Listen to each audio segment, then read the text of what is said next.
What's up, yo?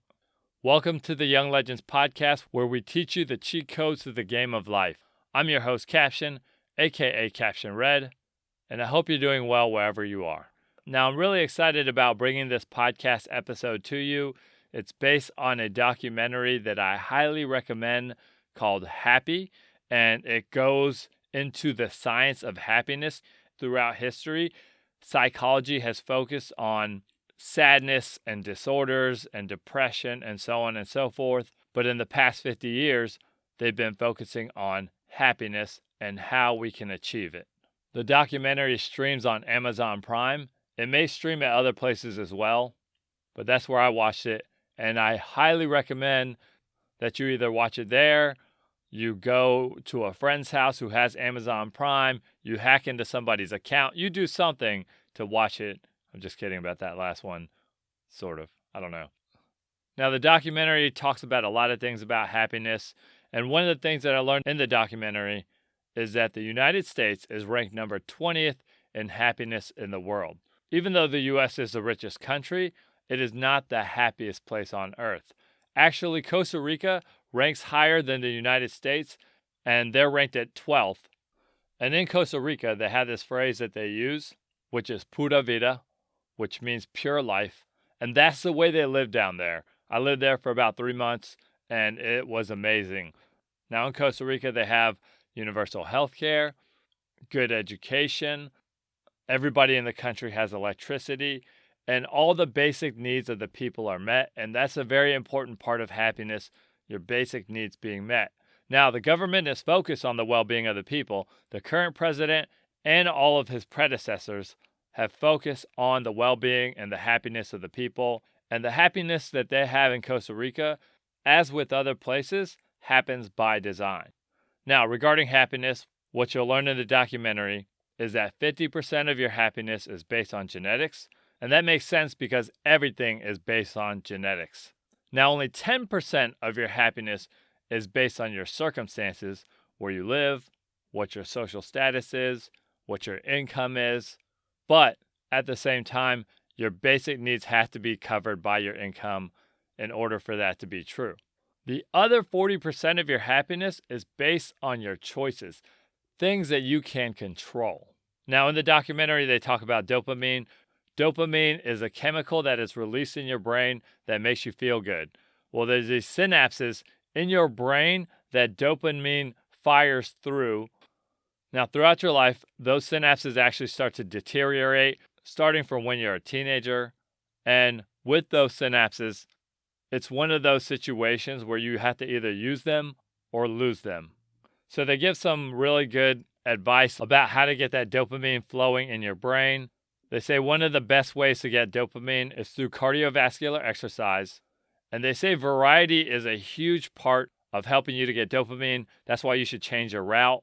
That's why they have races like the color run, where you run through a bunch of different colorful powder. That's why they have things like Tough Mudder. And when it comes to cardio, the best way to do cardio is through something that you enjoy. But even if you do something that you really like to do, try to switch it up. That's what I do when I go jump rope. I try to do like crossovers and side to sides. When I bike, I try to go on different routes. When I run, and I don't really like running, but sometimes running's the only thing that's available, and it's the only thing I have time for. I go on different routes all the time just to switch things up. They say in the documentary, variety is the spice of life, so make sure that you are not doing the same thing over and over again. Switch it up and do it in a different way. Now, another thing they talk about in the documentary is how we as people enjoy the outdoors. We are programmed to be biophiliacs, and the word philiac means to love something, and bio means life and nature. And we as people really enjoy nature. It's in our DNA. Now, wintertime is coming up soon, and there's this thing called wintertime blues. It's a real thing. It's actually called seasonal affective disorder. And yes, winter is coming, and it's going to be cold, maybe too cold to go outside. So you got to figure out ways to combat this. One of the things that Canadians do is they just go and play in the snow. So maybe you need to figure out ways that you can go out into nature and enjoy it. Make sure you layer up. And there's other things that you can do. There's actually lamps that you can buy online that mimic sunlight. so it feels like you've been outside even though you haven't. Another thing that's mentioned in the documentary is gardening. Gardening is good for your soul. I'm not going to get too much into this, but it has to do with the fact that you're a biophiliac by nature. I'll make sure to put a link in the show notes about the benefits of gardening, and you can look into that on your own. Also in the documentary, they talk about making sure that you eat, sleep, and, as I already mentioned, exercise well. Now, in the documentary, they talk about intrinsic goals, and those are things like making money, your image, which is also known as looking good, and also your status, which is basically being popular. And they say pursuing these goals actually don't make you happy, but they actually make you unhappy. Now, Jim Carrey has this quote that I really like that goes, "I think everyone should get rich and famous and do everything they ever dreamed of so they can see that it's not the answer."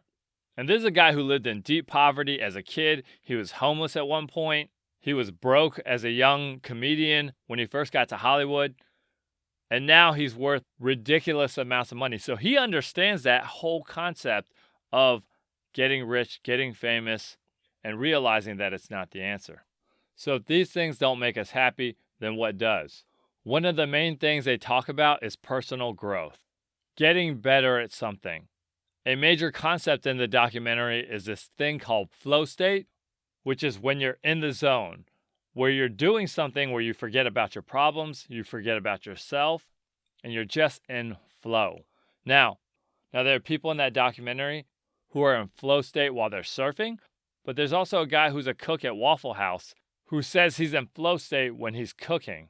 He just says, "I love it. I wouldn't do anything else," so on and so forth.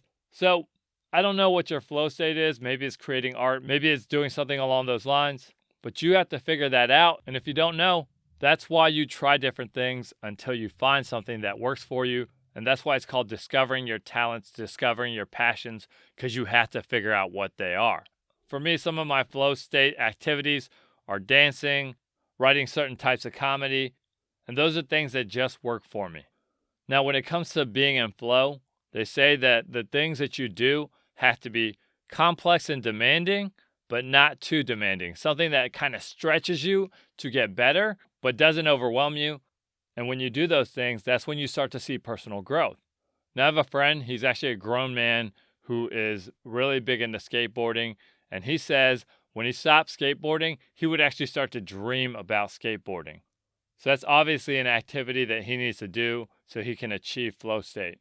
So with these kind of activities, you can't necessarily go surfing. So maybe that's not what you do, but do what you can, how you can.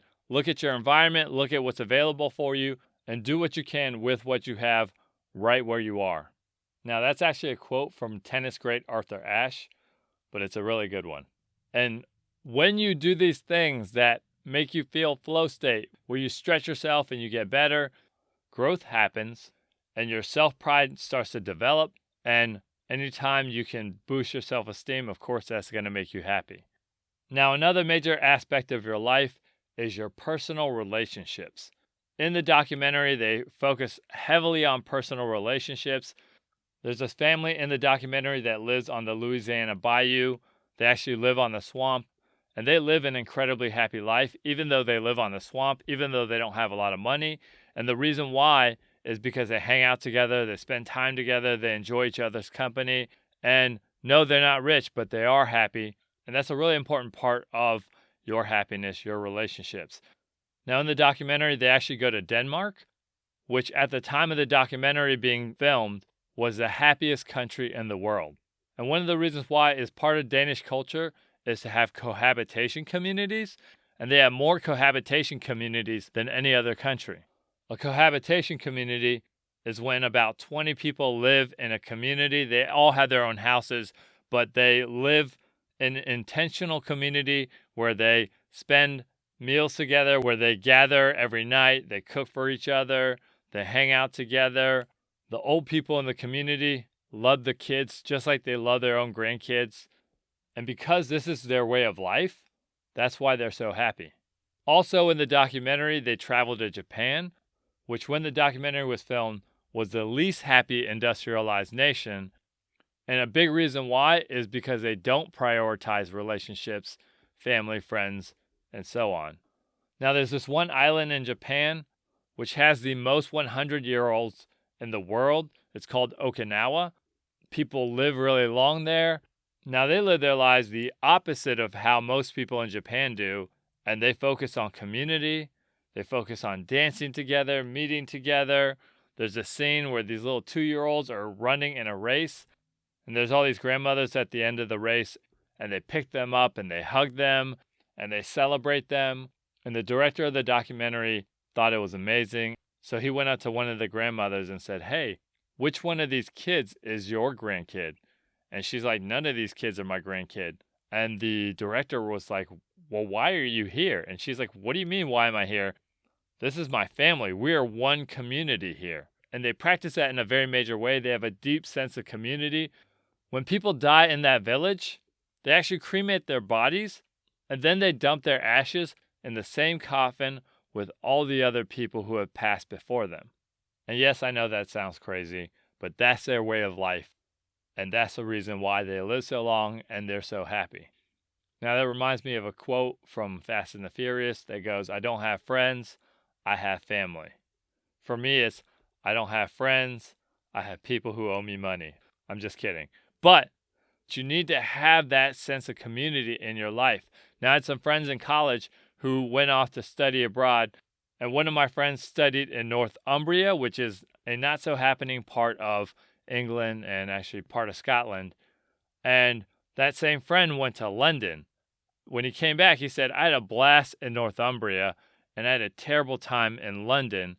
And I was like, "Why could you have a terrible time in London?" And he was like, "Because I didn't have the same community of people there. And it's really not about the place, it's about the people." That's what a lot of my friends who studied abroad learned, and that's what I've learned in life as well. Now, on that same note, romantic relationships, if it's a good and healthy relationship, then that can be a positive thing in your life. But if it's toxic, you might as well just be single. You would be way better off.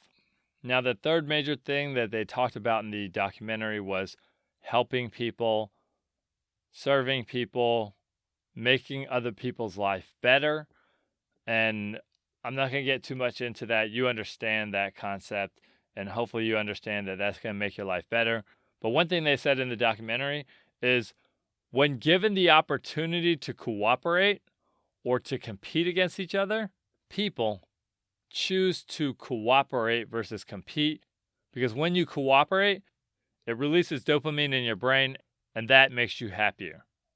Now, I know as I sit here and talk about this documentary, a lot of this revolves around other people, and during COVID times, that may not be safe, that may not be a good idea.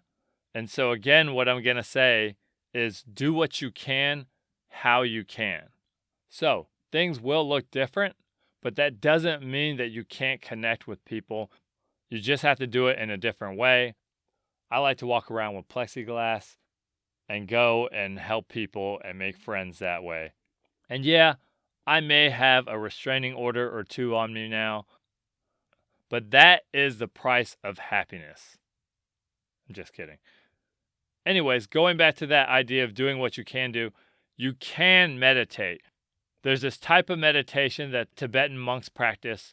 It's called a compassion meditation, and you're meditating about having compassion on yourself, on other people, and studies show that it's as powerful as taking an antidepressant. And I'll have a link to a compassion meditation in the show notes. And when it comes to meditation, if you've ever tried it, one thing you're going to learn is that you're going to be bad at it for a while before you start to get good at it. And that's everything in life. So just struggle through, do it, and it'll make your life better. It's going to be worth it for you to power through, because the studies have shown your brain actually changes for the positive through this form of meditation. Beyond that, they say that focusing on what you're grateful for will help you become happier. Now I'm going to refer to a previous guest, Dr. Robert Zeitlin, who's a positive psychologist, who said, write down 3 things that you're grateful for every night. And you don't even have to keep them. You just have to get into that practice of writing down what you're grateful for.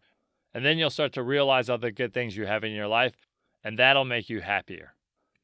So to wrap up this episode, I'm going to end it the same way that they ended the documentary, by saying that happiness is a skill. It's like learning to play an instrument. It's like learning a sport. It takes time and practice, but as you take time to practice it, you will get better. You'll see personal growth. And if you focus on personal growth, relationships, and helping people, you will become happier. And also, go out there and play, have new experiences, focus on what you're grateful for, and do things that are meaningful to you. All right, so that's all I got for this episode. I hope you're well wherever you are. If you enjoyed this episode, don't forget to subscribe. And also, if you're enjoying this podcast, if you leave a rating and review on Apple Podcasts, I would greatly appreciate that.